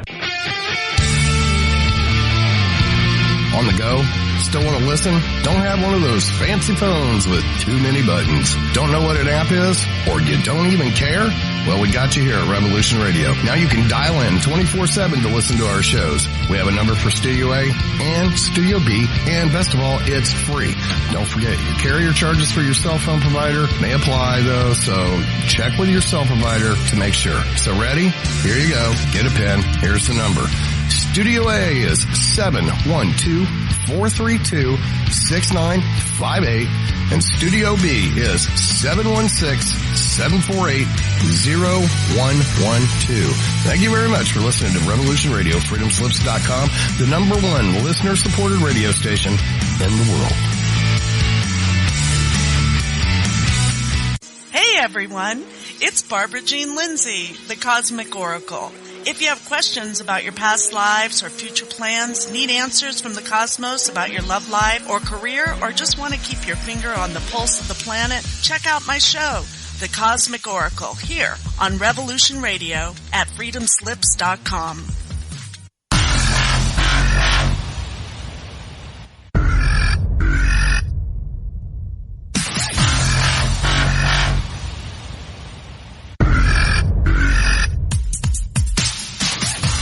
Thanks for tuning in to Revolution Radio. Here at Revolution Radio, we are listener-sponsored and commercial-free. But there still are bills to pay. In order to raise some needed funds to cover the cost, our station is offering a silver special. In the continental United States for a $60 donation, or in Alaska, Hawaii, or Canada for a $70 donation, we will send you an uncirculated 2018 1-ounce pure silver eagle. The $70 donation, the extra 10 is to cover shipping, by the way, outside of the continental United States. When making the donation, you must put Silver Eagle promo in the notes on the donation. And thank you for tuning in to Revolution Radio at revolution.radio and freedomslips.com.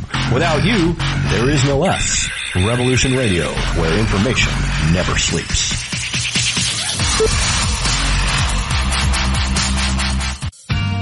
Looking for a nightcap to fill your listening needs? Come join us on Spaced Out Radio with me, Dave Scott, right here on Revolution Radio. Monday through Friday for 3 hours a night, starting at 9 p.m. Pacific, midnight Eastern, we will take you down the supernatural path. From ET contact to the paranormal and all of the spiritual, cryptid, and conspiracy stories in between. You can find us right here on Revolution Radio, at spacedoutradio.com, on